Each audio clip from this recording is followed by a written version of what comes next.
Assalamualaikum warahmatullahi wabarakatuh. Halo semuanya, pada kesempatan kali ini kami akan membahas apa, Pi? Gak tahu dah aku juga. Awas itu pembahasannya belakang kocak. Oh iya. Oh, iya.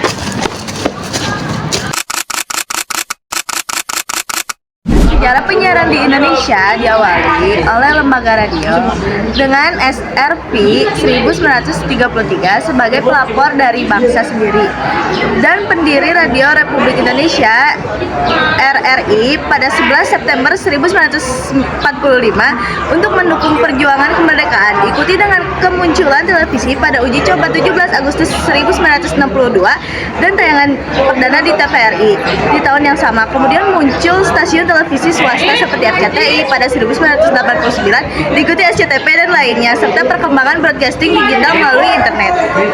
Ya, saya akan membacakan yang kedua. Pengembangan radio, satu masa kolonial. Penyiaran radio dimulai oleh pemerintah kolonial Belanda.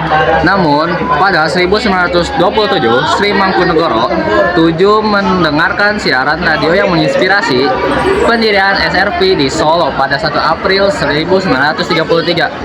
SRP menjadi radio profesional pertama di Indonesia yang diprakarsai bangsa sendiri. Yang kedua, masa kependudukan Jepang. Jepang mengambil alih stasiun radio dan menggantikan dengan Hoshokani Koikyo atau bisa disebut HKK. Revolusi internet. Munculnya internet membawa perubahan besar pada dunia. Penyiaran memungkinkan siapa saja untuk menjadi penyiar melalui platform seperti YouTube, podcasting, dan siaran langsung. Akses digital. PRI juga mulai menyiarkan program secara digital melalui internet dan aplikasi radio online sehingga dapat diakses oleh pendengar di seluruh dunia. Hasil kemerdekaan. Pada 11 September 1945, para pejuang kemerdekaan mendirikan PRI sebagai radio pertama milik bangsa Indonesia yang berperan dalam menyebarkan informasi dan dukungan perjuangan kemerdekaan, perkembangan televisi. Oke, di sini saya akan menjelaskan tentang broadcasting di dunia. Sejarah broadcasting di dunia dimulai dengan telegraf pada tahun 1830-an oleh Samuel Morse, diikuti oleh penemuan radio oleh Guglielmo Marconi pada awal abad ke-20 yang secara dramatis mengubah komunikasi massa. Radio meledak popularitasnya pada tahun 1920 dan 1930 dengan pelopor seperti BBC dan NBC. Lalu diikuti oleh televisi yang menambahkan dimensi visual pada abad ke-20.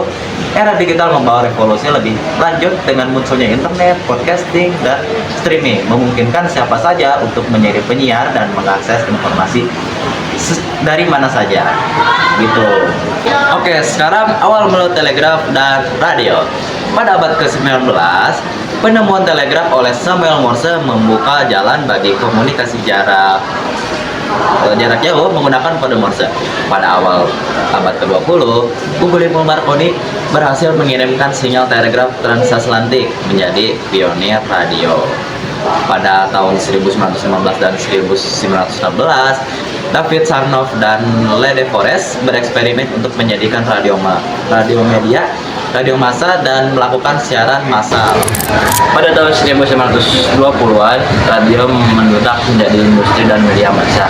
Ditandai dengan pendirian institusi penyiaran besar seperti BBC di Inggris 1922 dan NBC di Amerika Serikat 1926. Era televisi akhir 1940-an dan 1950-an. Televisi mulai berkembang dan menjadi media dominan membawa dimensi visual pada broadcasting. 1960-an, siaran televisi berwarna mulai menggantikan televisi hitam putih dan teknologi FDR muncul untuk merekam siaran. 1980-an, TV kabel menjadi populer di berbagai negara sebagai saluran TV berbayar.